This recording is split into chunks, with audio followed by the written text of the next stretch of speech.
Hello.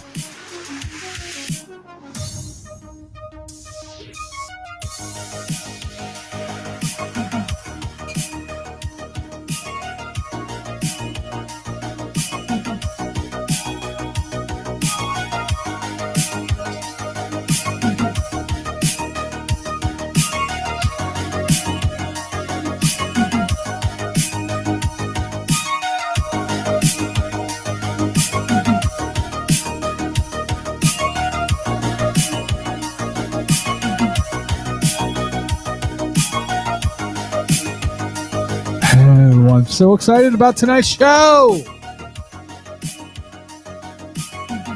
Even though I'm flying by the seat of my pants. Who knows if I'm actually wearing pants?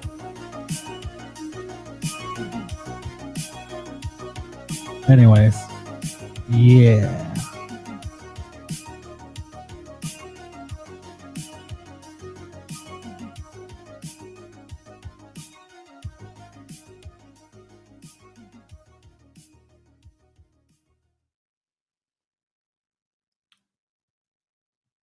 Now I know y'all didn't think I just let...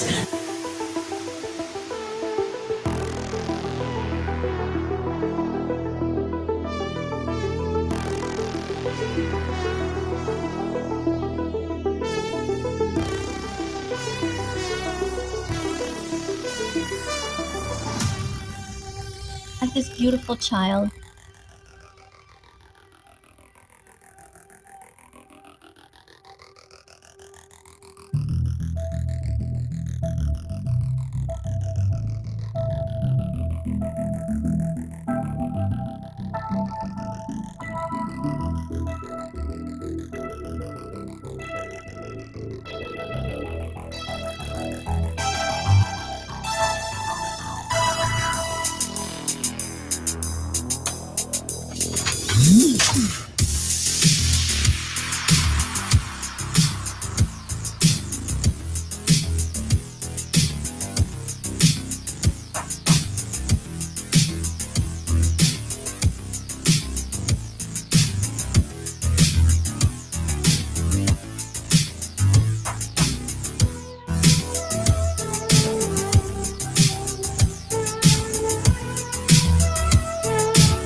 You are a trans woman.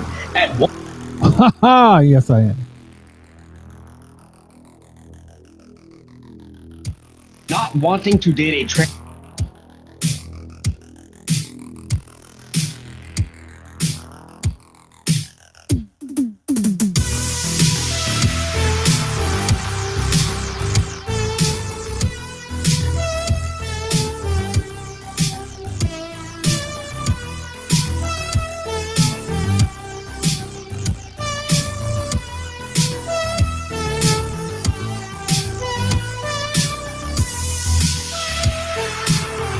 What I call overseer mentality. And you know, it's like this because they have what I call overseer mentality.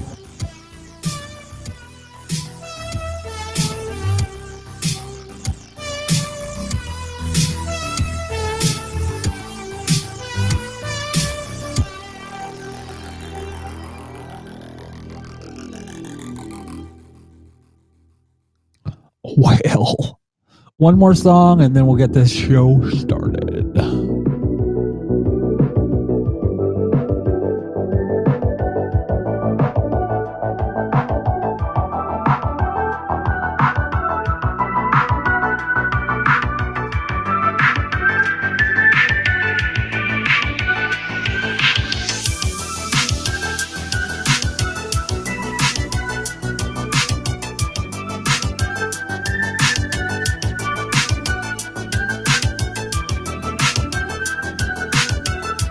a good vegan tea.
Okay, maybe I lied.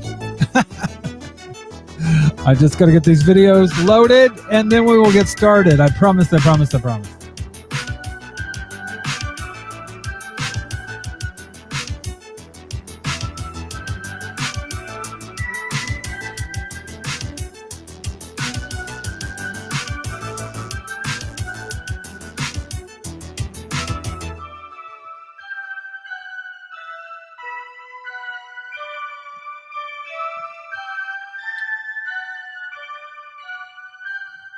This beautiful child.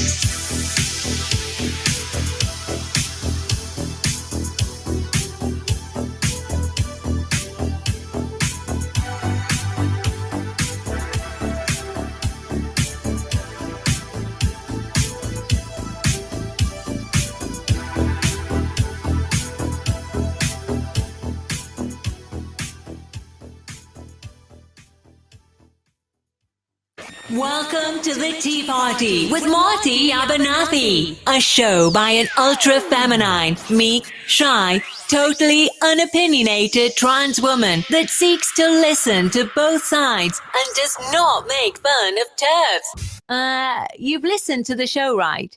You still want me to say this? Okay. Here's your host, Marty Abernathy. All right. Good evening, everyone. I am really excited about this show, actually. It's one of the few times I've been excited to get home and get this going because I work tonight. And when it's like that, it's kind of a haul. But tonight's topic is something that I really wanted to talk about. If y'all saw, some random geeks, apparently there's multiple some random geeks in the chat. He asked, can I make fun of TERFs? I won't tell anyone. Welcome Jordan Joan P in the chat. So,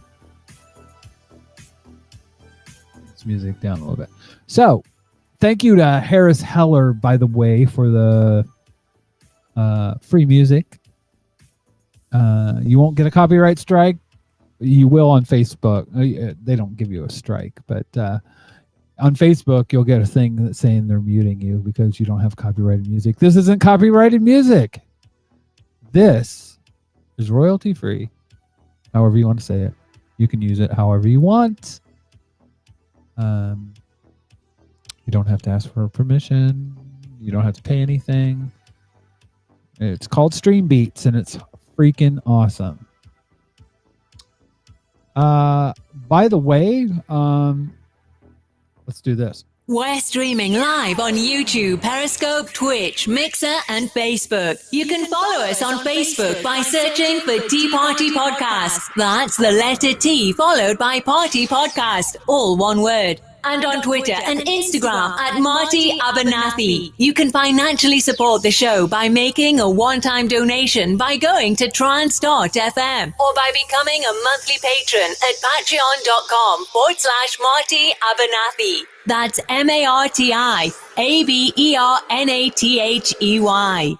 I think I need some new drops because Mixer isn't even a thing anymore. Anyways, if you want to help out, if you want to friend me on all the websites, or you want to become a patron, go to teapartypodcast.com, everybody, and all the links are there. Tonight I want to get this party started right. Oh wow, no party without music though.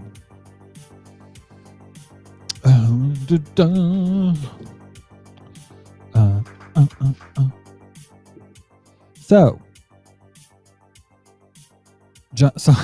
some random geek in the chat says, I mean, we just need to get rid of capitalism and have full socialism to get rid of those pesky copyright and trademark laws. This is true, actually. I don't know if I've said this before, but I hate the RIAA. They ruined. Yes, you did, Jamie. Jamie J in the chat says, I Patreoned me. She Patreoned me. She is my patron. Is that gendered? Anyways. So I want to play a video. I've been hinting around at this for a while now. But when it comes to people like Peter Coffin, when it comes to people like Sargon of Akkad, when it comes to people, I mean, on the left and the right, I've always said that they are part of an economy, but I really wasn't sure kind of what that actually meant. And it's starting to form a little bit more in my head, kind of what this is about. Let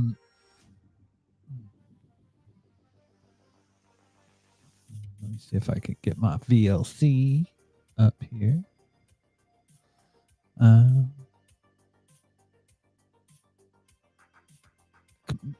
The biggest thing I think when it comes to this,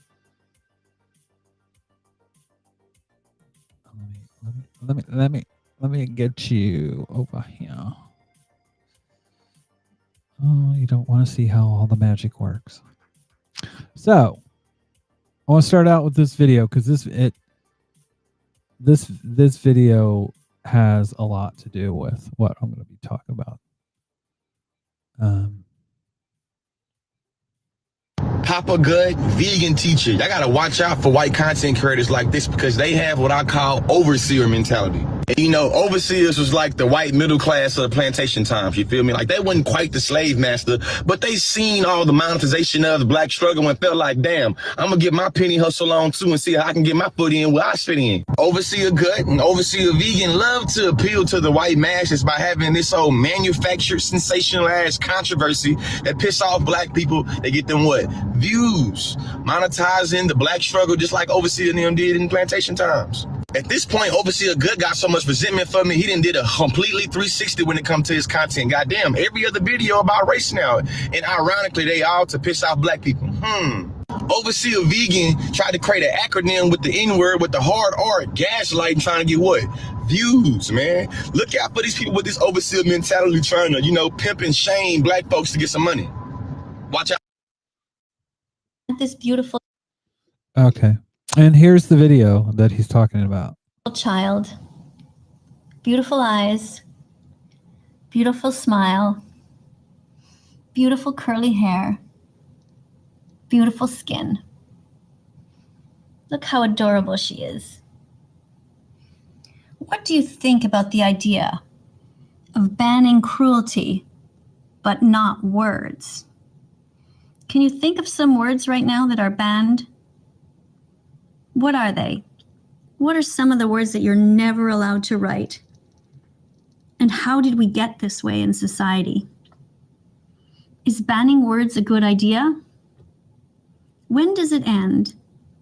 If we say we can't say the N-word, but then people ban even saying the N-word, then the N-word becomes the X-N-word, the N-word that used to be the other N-word. And it never ends. No, I know y'all didn't think I just let. Okay.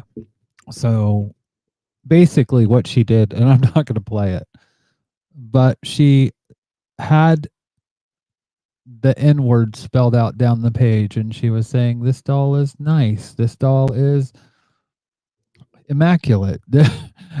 And she went through all the letters. And this is exactly what Consciously is talking about. And by the way, Consciously, if you don't follow him on his socials, you should, because he's a brilliant thinker. But what he is saying was spot on as far as the intent of what, or the reason why they do this. The person that I'm putting up here is Ra the Ken doll. He was someone that came on Twitter and I mean on TikTok, and I'll just play this. This man scudiedle by unscathed. In case you don't recognize Zoolander here, this is Ra the Kendall, and he's recently been put on blast for some very problematic things that he said, including but not limited to. Yikes. So let's go back to that. So he said, what's your opinion about trans men? You mean women that are pretending to be men? Yeah, that's my opinion. So you can, I don't know if you guys can see this. Basically, shit opinions. So I'm going to read them out. Speaking to a child. Yeah, you love being on your knees. Land on your feet. A man lands on his feet. Girls get on their knees. And it's just, he got roasted. He got roasted on TikTok, and they finally kicked him off. The only problem with that is it took forever for this to happen. These videos that he made got millions of views before they were taken down. And I don't think that that is an accident. I don't think that's an accident at all. I think that is part of this economy. I think what Consciously was talking about, this overseer mentality. I think it's part of that. But I think it's part of an economy that social media is a part of. Now, here's something that if I want to talk more about as well. Algorithms. Algorithms basically, so I'm gonna go back to my camera, my main camera. So back in the olden days, kids, when we were on AOL, back in my day, your Facebook feed was linear. So if I posted something and then 5 minutes later, my friend Kim posted something, and then my friend Helen posted something, they would go in that order. Probably about, and I'm going to have to research this a bit more. I'm going to do some more content on this, but they started having showing your favorites. And that wasn't really showing your favorites. That is them at the beginning of the algorithm, changing from a linear presentation to one that they can monetize. Back in the early days of Facebook and the early days of Twitter, they used to have a lot of problems with monetizing the platform. Basically, how they've monetized it is they have made it so that content goes by this algorithm, it's something that is not the algorithm. Let me bring this up. Boom, boom. Here we go. Here we go. Here we go.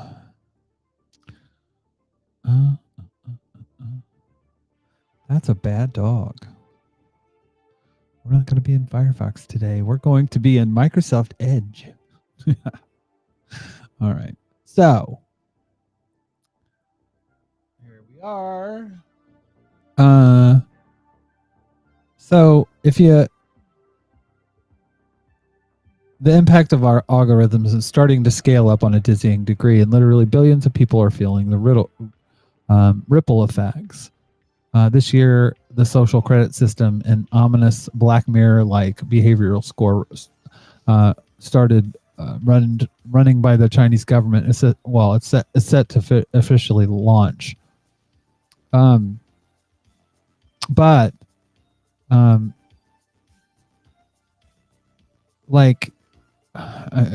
in this article, it's from Mashable, goes into talk about the different algorithms. But here's number one: no Facebook, no algorithm on Earth, not even China's social credit system, has the power of Mark Zuckerberg's.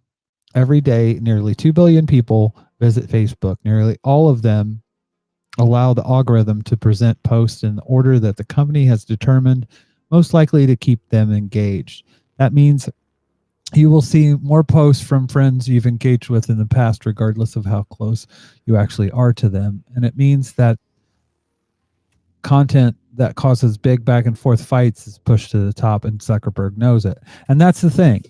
This is about getting eyeballs. This is about getting as many people as possible. And this is so clear on Twitter. So someone like Sargon of Akkad makes a tweet about, I would not even rape you. Then someone like, I don't know, and I'm going to pick on Kevin. Kevin does a video about it, and that video gets traction. Now, the people that watch that video that agree with Sargon, he's boosted up. So he gets raised up no matter what.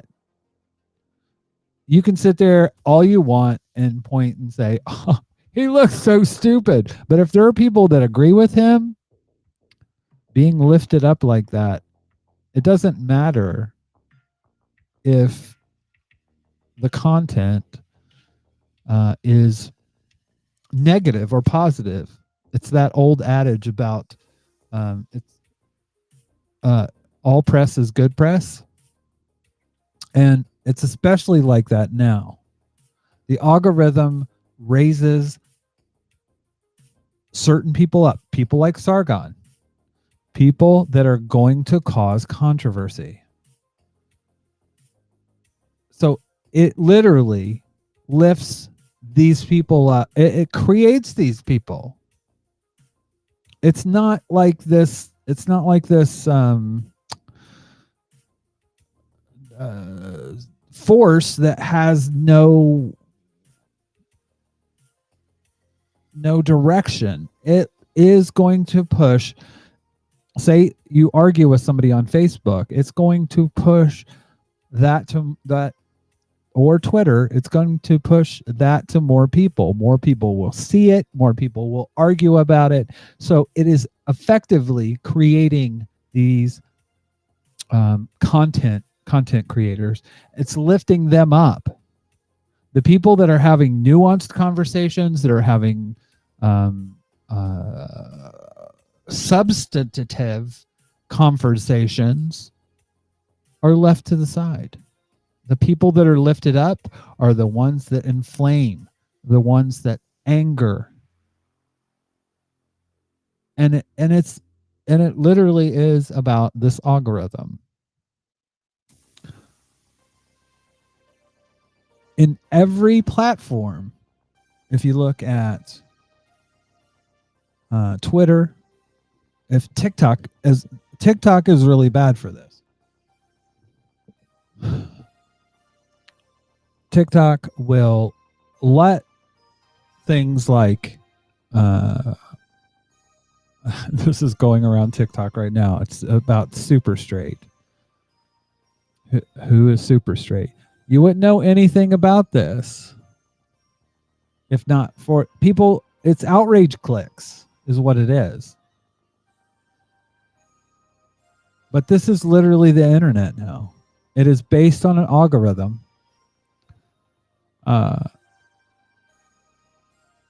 And it literally just the YouTube watch next algorithm. This article in Mashable says it may be even more damaging to democracy than the Facebook algorithm.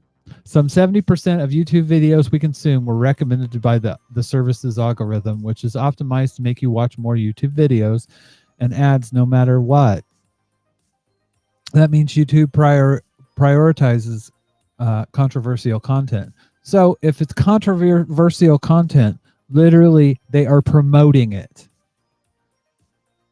This says prioritizes. It's promoted. This is a weasel word to not make Facebook look bad, but it is the truth. And basically,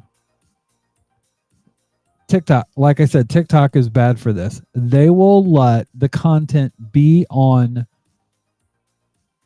unless it's a black creator, and then it'll get taken down immediately.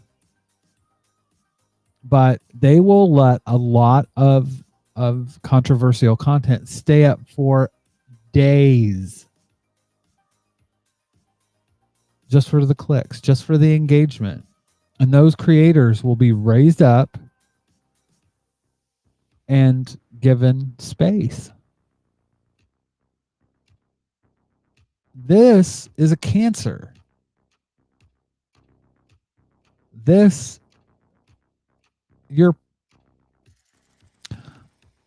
Again, from the article, which explains how your grandparents can start watching one relatively innocuous Fox News video and end up down a QAnon conspiracy theory rabbit hole.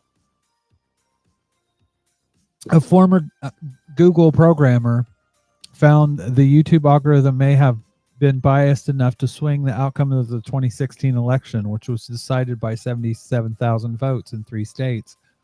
More than 80% of the recommended videos were favorable to Trump, whether the initial query was Trump or Clinton, he wrote in the immediate aftermath. A large portion of these recommendations were divisive and fake news.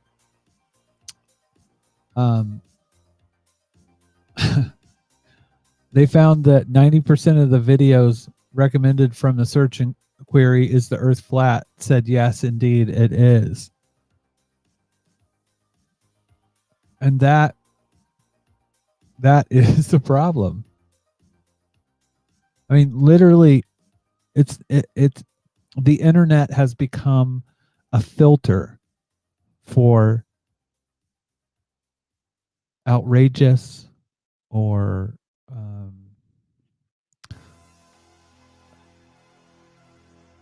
like it reminds me of my grandpa, who really loved to go to fires or crime scenes. He would listen to the police scanner. This is it. This is now, instead, we have machines that are doing that, showing us the most controversial content and putting it in our face and basically making us look at it.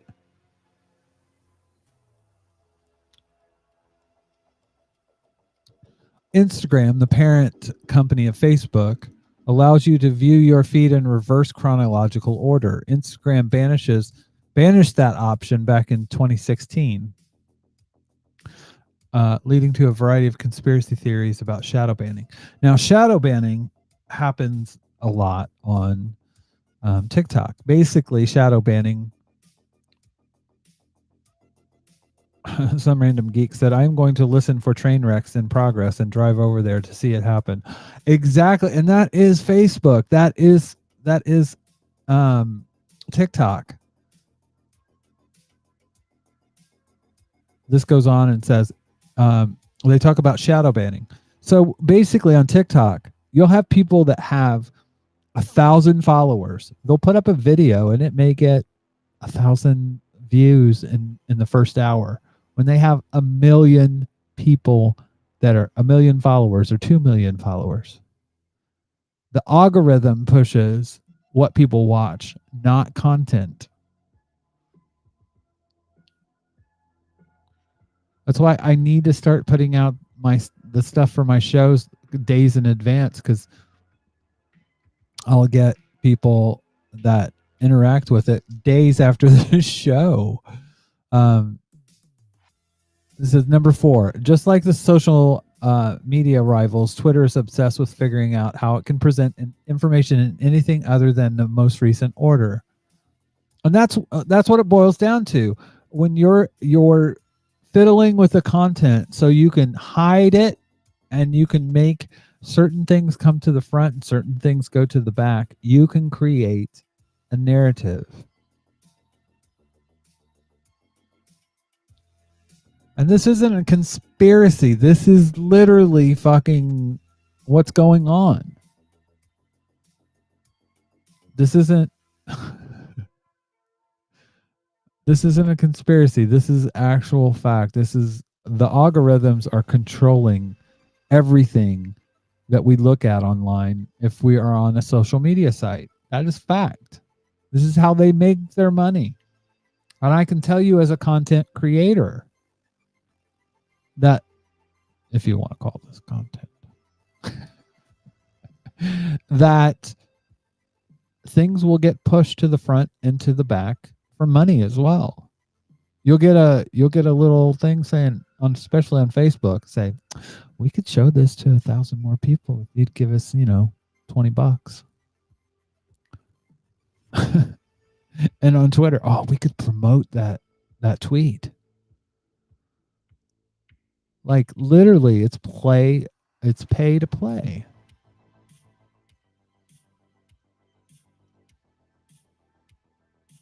You've got people like Sargon. I mean, that's the thing. I thought Kevin did a lot of really good videos. I would say that destroy. I would be like, oh my God, that's like, I mean, he absolutely destroys. And yet people still watch Sargon. People still will join his Patreon. People will still send him money. People will still watch Lotus Eaters. That's the podcast that he's doing now. He still has an audience. It doesn't matter what the truth is. It matters what the negative, or, I mean, this. Jamie J had a great tweet today where she was talking about, if a leftist won't tell you what they've done, what activism they've done, don't believe them, essentially. I think I'm not talking out of order. And like, there's so many people like that. Like, there's one person that I know that's definitely not like that, and that's some random geek in the chat. He, both with charitylinks.page and with just his own efforts,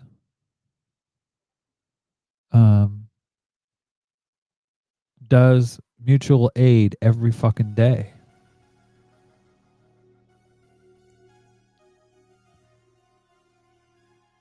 And I mean, you know, there are certain leftists that you ask them what they've done, and it's like, I did a video on I did a video on the means of production, and at the end of the day, if all you're doing is so-called content, but you're not doing any like physical activism, what are you actually doing? If they have, Jamie J says, if they have nothing they can say openly on the internet and constantly say they will get in trouble if they admit to anything, then they do it after years of supposedly helping the community they aren't. And that is spot on. I mean, sure, there are people like one of my favorite TikTokers, Comrade Sparkles, who is hilarious. And he will say, you know, if you want to meet up and we'll trade punches, basically.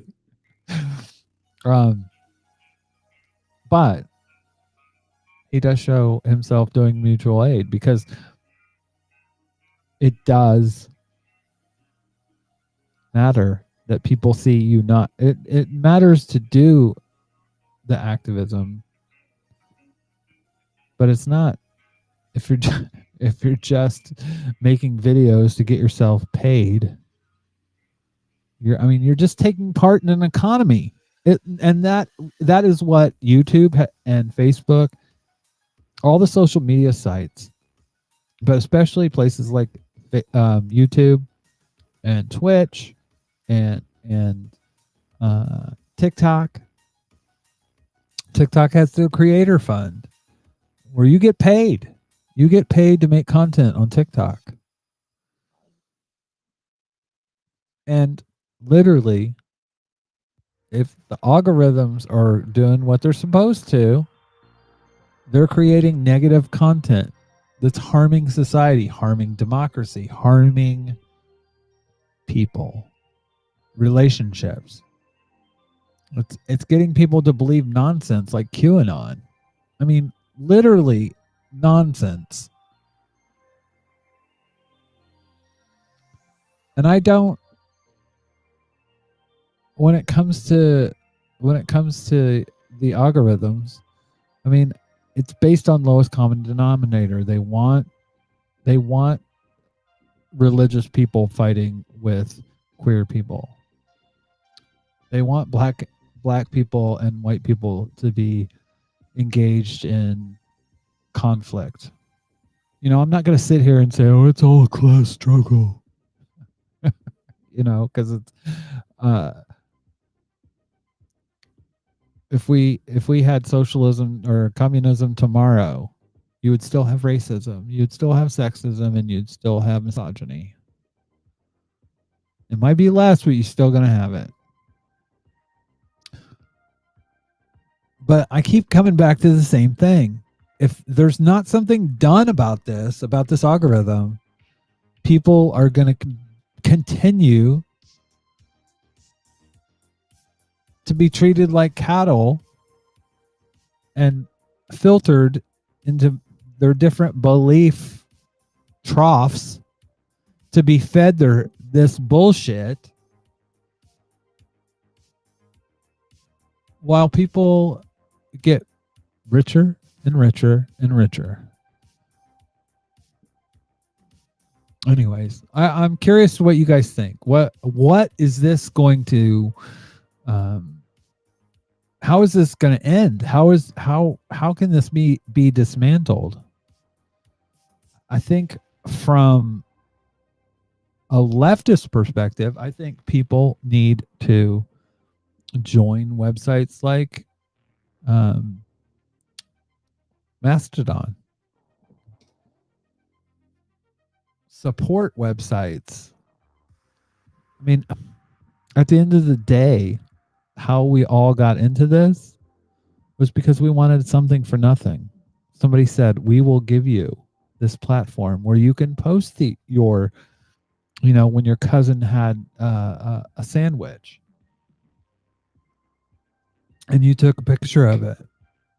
We'll let you do that here for free. Come on over. And it's turned into a place where content is filtered into your brain that affirms your cognitive bias.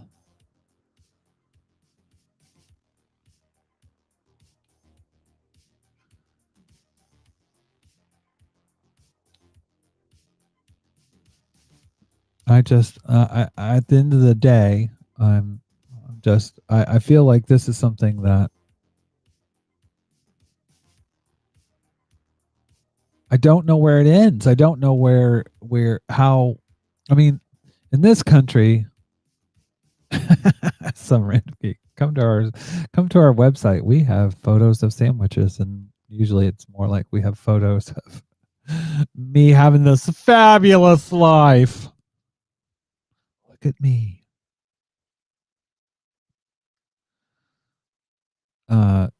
So I want to play some TikToks now, because it's been a weird fucking day for this. So apparently around the internet, the big thing is to talk about trans women and who they sleep with and when, and if they're fuckable, or if cis dudes would fuck them. And this is not something that just the right wing are taking part in. There's a guy that goes by Blackbird on Twitter, and he's a leftist, and he's somewhere between a liberal and a leftist, if I'm pushed.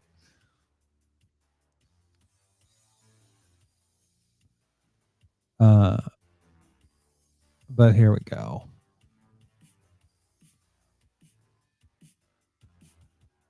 So I'm about to say something that is going to piss a lot of people off, especially my followers. So, like, before I wanted to make this video, I was going to ask myself a question. What is the point of making this video? Like, what goes through somebody's head that they think that their opinion is needed on this topic? He has to be so violently transphobic. And he basically said he wouldn't fuck a trans woman. And he sees this conversation and this discourse, and in his mind, he's thinking to himself that people want to hear his opinion. They don't. Nobody cares. Nobody gives a fuck about your opinion. But they also want to hear a passionate retort. No, this has nothing to do with you. This isn't your conversation. So the fact that you stepped in so comfortably, already having a mindset and using language like, I know how these people are, blah, blah, blah. I mean, we know now. You're transphobe. Cool. So I'm about to say something that is going to piss a lot of people off, especially... And here's another one. You are a trans woman. At one point in your life, you were a man. Blackbird, during Women's History Month, fam, this ain't it. And don't get me wrong, fam. I see that you're trying to prove a point in how TikTok pushes these sensationalized, bigoted videos, but at the expense of trans community, especially on something that has been so pathologized right now, it's just not effective. It's a reason why a lot of these bigoted videos get a lot of bump in TikTok, because they're sensationalized and normalized to the point where people feel like it is natural. The reason why a lot of cis men feel like it is rational to create violence against trans bodies is because they want to prove that they don't want to be with no trans woman. But at the same time, they feel like trans women should have to tell them that they're trans because they recognize they're actually attracted to trans women. Again, this is how real it is, you feel me? Today is March 6th. That means it's the third month of the year, the sixth day of the month. How many trans women have you feel like been exterminated this year already? You could have proved what you was trying to prove without it being at the expense of trans identities. You are a trans woman. At one point... Well, and here's the thing. I I followed this guy for a while, and consciously is saying that this is him showing how really awful videos get boosted, and I'm not sure if that's it or not, but regardless, he's using trans people's bodies to make that point, and it's the case, but it's gross. You're using trans women, and why it's really fucking gross is here's one of my favorite one of the logic bros that I actually like. The reason that treating trans women as women in dating matters is that it's often life-threatening to treat them as though they're men. Trans women literally get killed all the time because straight men are so scared of being seen as gay for finding them attractive. Like Selena Reyes Hernandez. Selena went home with a local man and he asked if she was trans. She said yes and he left. He came back with a gun and shot her twice. Nikki Kuhnhausen was 17 when she was killed. She was pursued by a man named David for sex who, upon learning she was trans, strangled her to death. Natalie Sanchez was murdered after a client came to her home not knowing she was trans. When Natalie told him, he stabbed her to death. Ty Underwood was 24 when she was murdered by her boyfriend who was scared about his friends discovering their relationship. And Raylan Thomas was murdered by her mother's transphobic boyfriend. Raylan was shot twice and then beaten to death in front of her mum. Raylan's last words were, "Mum, please don't leave me. Mum, I'm dying. Mum, I love you. Tell my sisters and brother I love them. Tell my family I love them. Mum, I'm dying. I'm dying. Please don't leave me." Yeah, that's why I care about transphobia. And that is straight on. But I think this is even more to the point. Not wanting to date a trans person is not transphobic. Why all these cis people are coming into trans people's business, telling them what is and what isn't transphobic. But newsflash, the moment cis people start saying things like this, we don't even want to be near you, let alone date you. Look at you, and then look at me. Why would I want anything to do with you? You don't get to decide what is and what isn't transphobic. You're not trans. You don't understand anything about the experience. You're not qualified to say what is and what is not transphobic. What you are qualified to talk about is how you are look-alike to the dwarf from Game of Thrones. That you're an expert on. But trans people, no. Keep us out of your mouth. And that is point on. Yes, that was Cog. He's brilliant. And this is actually another video that he made where they're talking about super straight. And super straight is basically boils down to you won't be with a trans woman. That's literally what it means.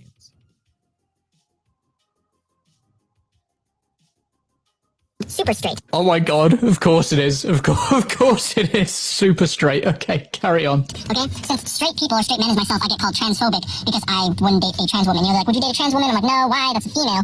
No, like that's not a real woman to me. Like I want real women. Yes, you're so super straight that you don't find these trans women attractive, but you do find people you see as real women, like these trans men, attractive. What a mega straight worldview. I can't think of anything more straight. You're just transphobic. So now I'm super straight. I only date the opposite gender women that are born women. So you can't say I'm transphobic now because that's just my sexuality, you know? But you also haven't solved the problem. You've just taken your transphobia and renamed it. Think about it. If I made a big deal about only wanting to date black women and how white women weren't real women, you'd call me racist. If I said, no, I'm just uber straight, so I can't be racist, it's not less racist. I've just stuck a new label on my racism. Renaming your transphobia doesn't make it okay. It makes you dense. And that is to the point. But yeah.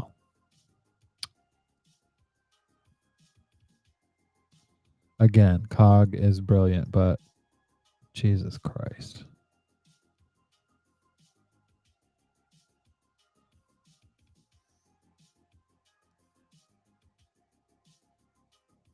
Oh.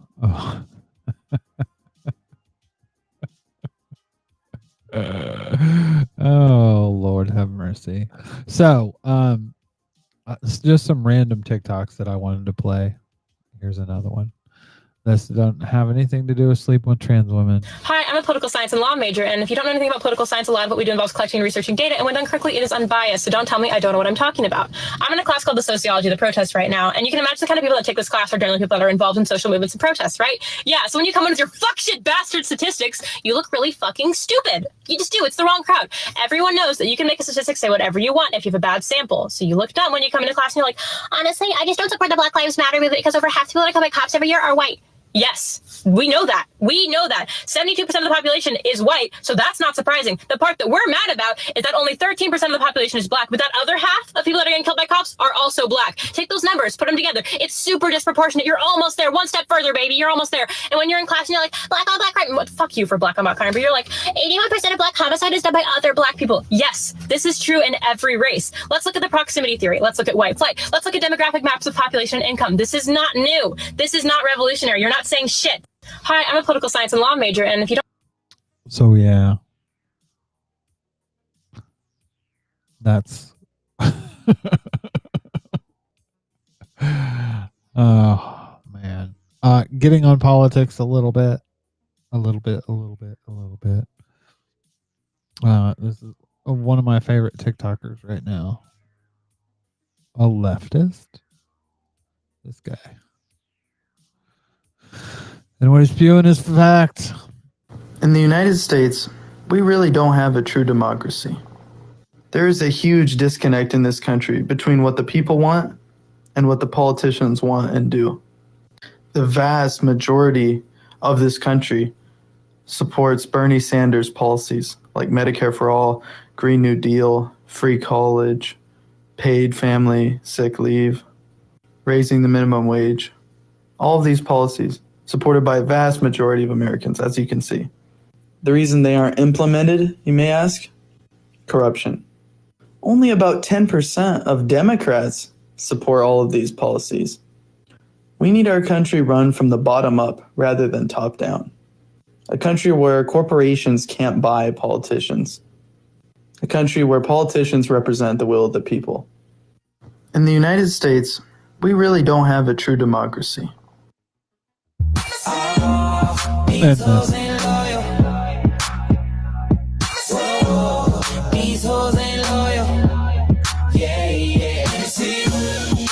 Just got rich. Took a broke nigga bitch. So the big thing this week,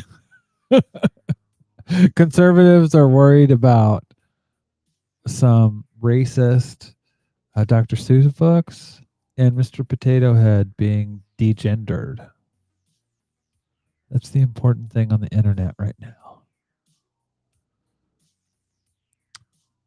Yeah. But it is about the outrage machine again. It's only there are two sides to the, well, there's a a red outrage machine and a blue outrage machine. And it's just flipped in the UK. The colors are flipped, but it's the same thing. You put people in boxes and then you feed them the narrative that you want them to keep going. And literally voting against their own best interests.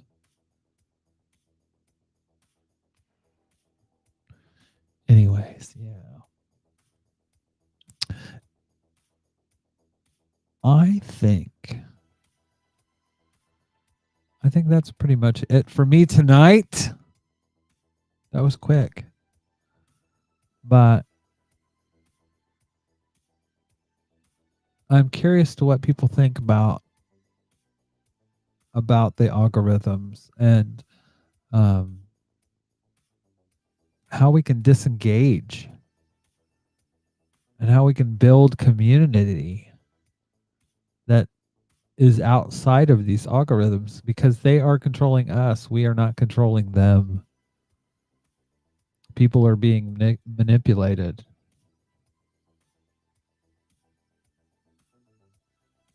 And it's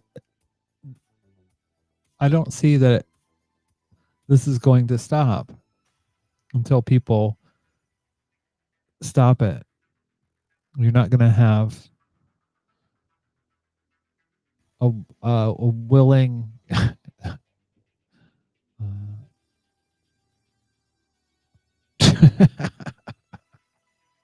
Jamie said, "You didn't read my French language joke near the beginning of the chat, and I'm very disappointed. Probably because I would have messed it up. But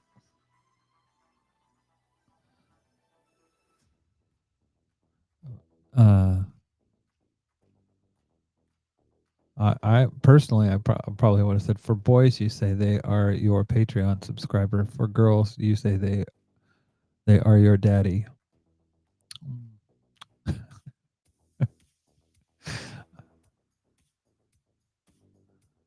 Dun, dun, dun, dun, dun, dun.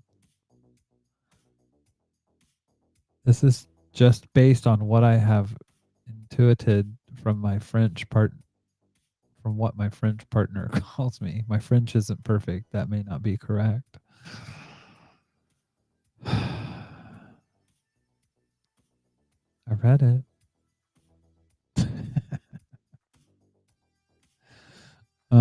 So yeah, I tend to think that things in the UK, for example, the media here, things aren't going to change when you have Fox News. In fact, I tweeted something along that line on Twitter today, as far as people aren't going to. Let's see if I can find it. I'm always freaked out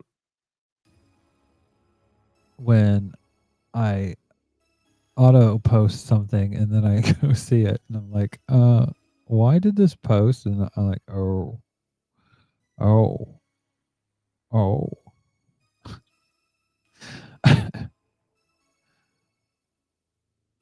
Oh, but I just loved something, and I was like, who posted that? It's John.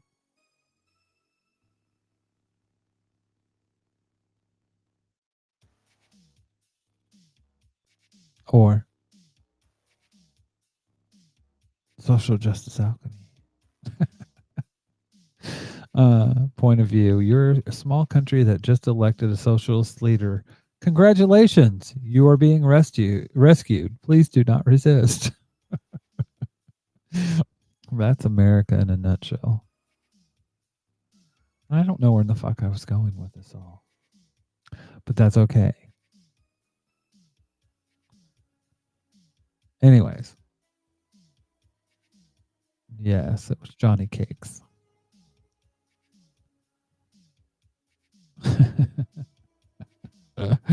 Oh my God.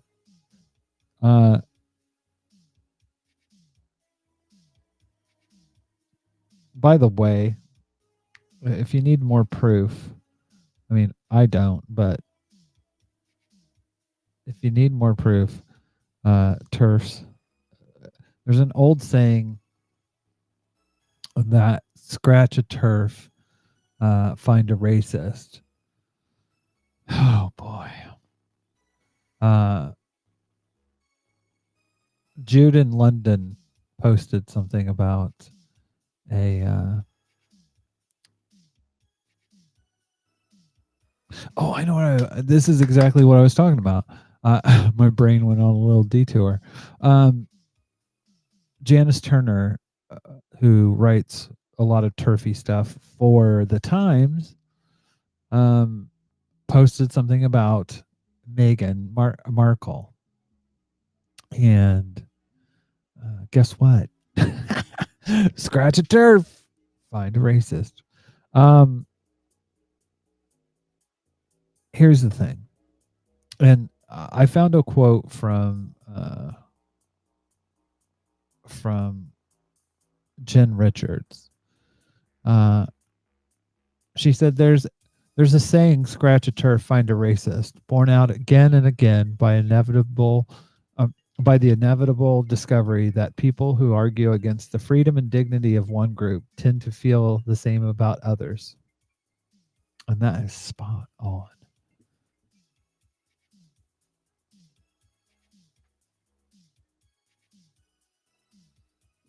Somebody's calling me on the chats, on the WhatsApps.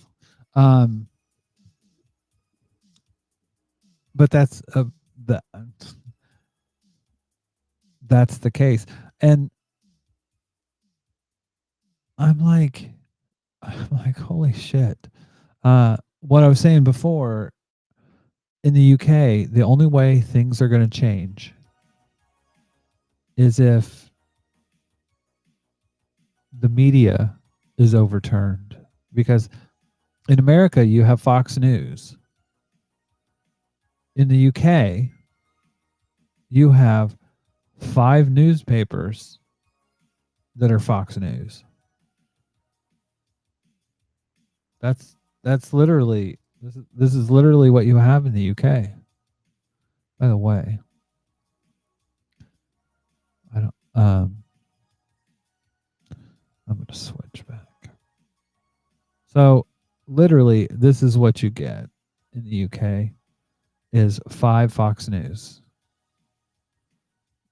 newspapers and 2 or 3 Fox News television channels. Then you have the BBC, and the BBC is turning more and more towards the same type of eyeball grabbing content.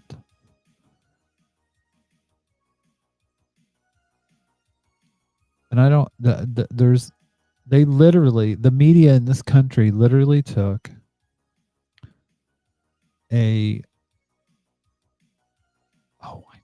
I know where it's at. Here, let's do this.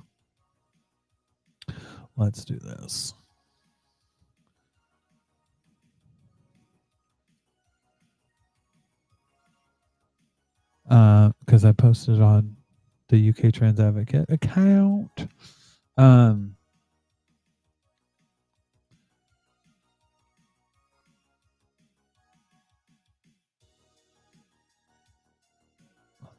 Let's go there. Let's go there, kids.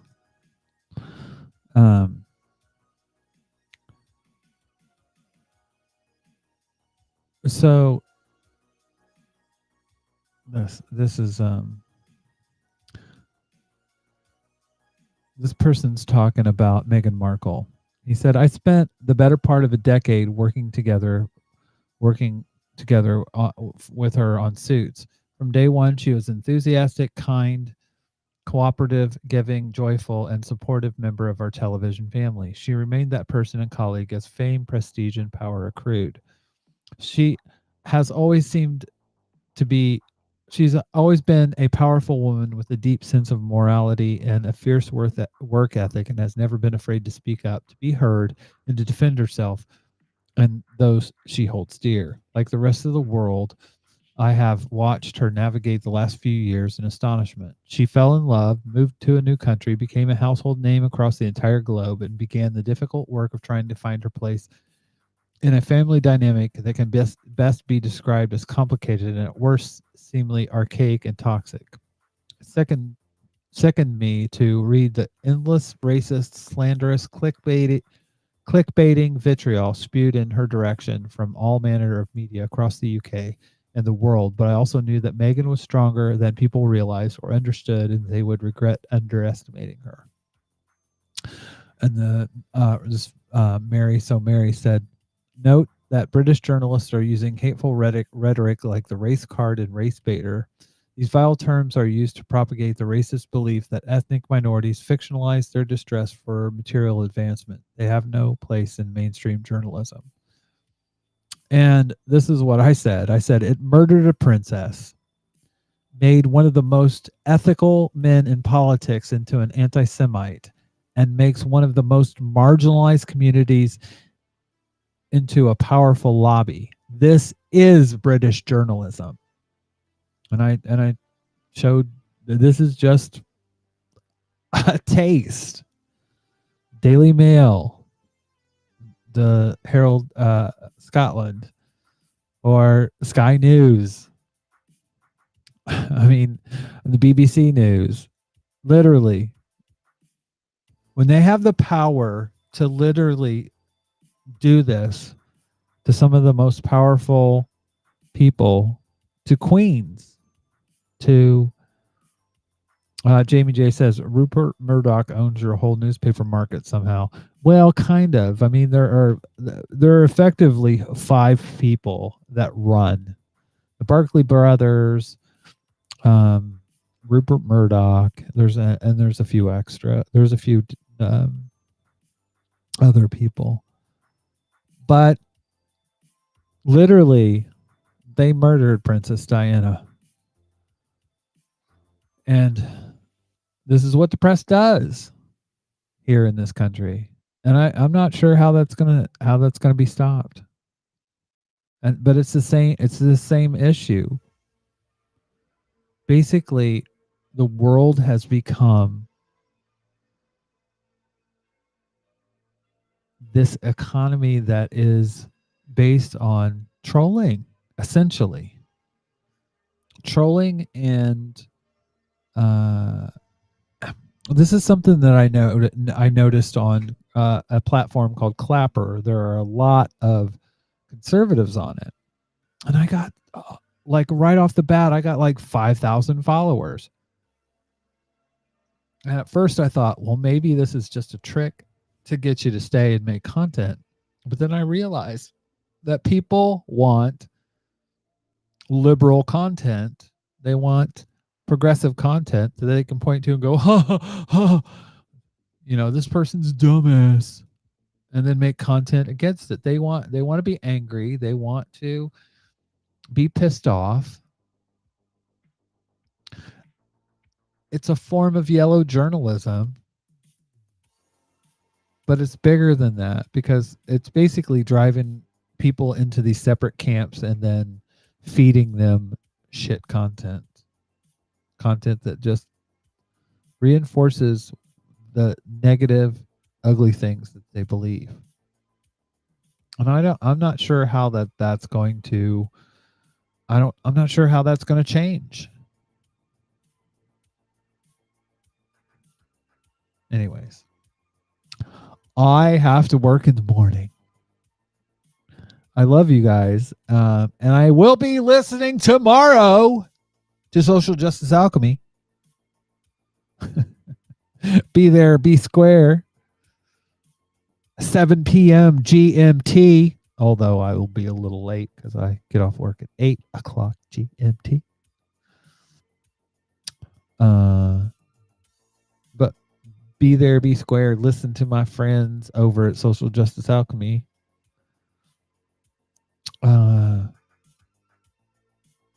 Yeah, I'm going to be, I really do want to talk about this more and make content. Actually, this is probably the biggest thing that I want to make content about, because it is something that hardly anybody talks about. People don't talk about how these algorithms boost people like Sargon of Akkad, people like the vegan teacher, Ra the Kindle. They use them and then they get rid of them only to find the next controversy. Meanwhile, people are on the streets dying. The rich are getting richer. I mean, that's the thing. In this pandemic, who has made the most money? The already wealthy.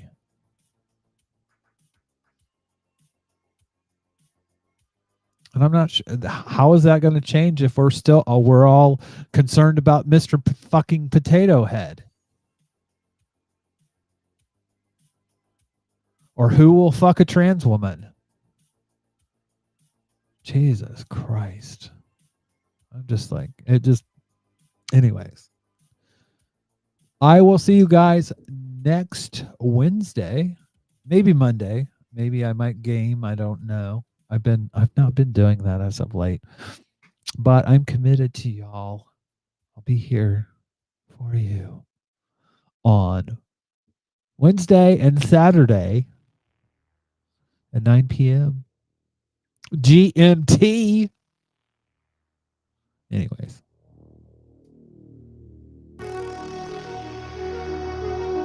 Thank you guys for showing up. Thank you all for being here. I am so grateful for your support and for your,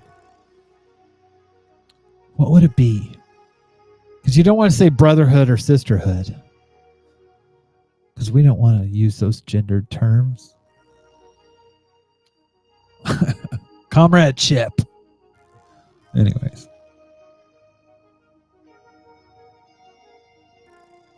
Thank you for showing up. Thank you for being here, and I'm grateful and I'm thankful. What does this button do? You're listening to The Tea Party, part of the Trans FM radio network. That's what it does. Have a good night, everyone.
Buonoichi.